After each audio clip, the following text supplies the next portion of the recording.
bersamamu. Inilah Injil suci menurut Yohanes. Dalam amanat perpisahannya, Yesus berkata kepada murid-muridnya, "Barang siapa memegang perintahku dan melakukannya, dialah yang mengasihi aku. Dan barang siapa mengasihi aku, ia akan dikasihi oleh Bapa-Ku, dan aku pun akan mengasihi dia dan akan menyatakan diriku kepadanya." Yudas yang bukan Iskariot berkata kepadanya, "Tuhan, apakah sebabnya engkau hendak menyatakan dirimu kepada kami dan bukan kepada dunia?" Jawab Yesus, "Jika seorang mengasihi aku, ia akan menuruti firman-Ku. Bapa-Ku akan mengasihi dia, dan kami akan datang kepadanya dan diam bersama-sama dengan dia. Barang siapa tidak mengasihi aku, ia tidak menuruti firman-Ku. Dan firman yang kamu dengar itu bukanlah daripada-Ku, melainkan dari Bapa yang mengutus aku.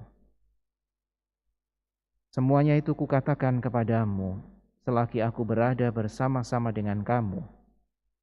Tetapi penghibur, yaitu Roh Kudus, yang akan diutus oleh Bapa dalam namaku, dialah yang akan mengajarkan segala sesuatu kepadamu dan akan mengingatkan kamu akan semua yang telah kukatakan kepadamu." Demikianlah sabda Tuhan.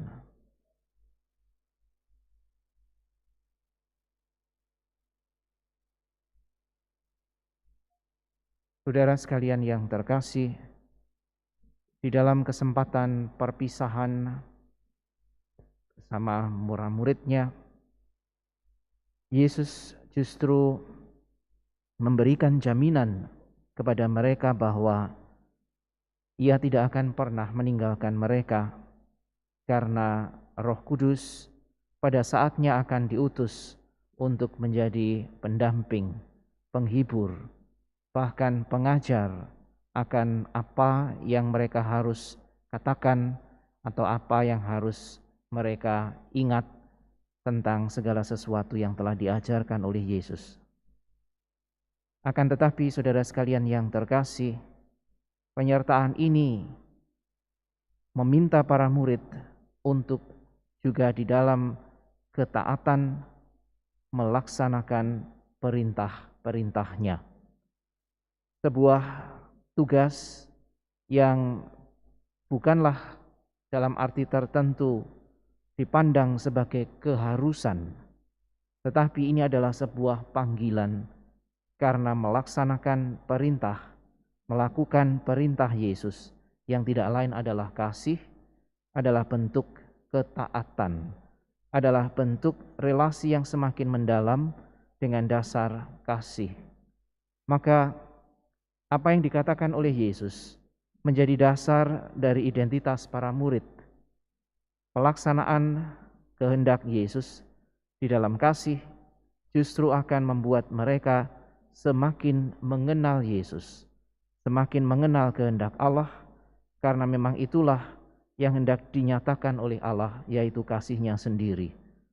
Maka relasi di dalam kasih justru akan semakin membuka pengenalan para pengikut Yesus akan Allah sendiri yang sudah menyatakan diri kepada mereka. Pengenalan yang justru dibangun di dalam ketaatan. Maka tadi Yesus mengatakan, kalau orang mengasihi Dia, maka ia akan menuruti firman-Nya. Dan firman itu bukanlah firman-Nya sendiri, tetapi firman Bapa yang mengutusnya.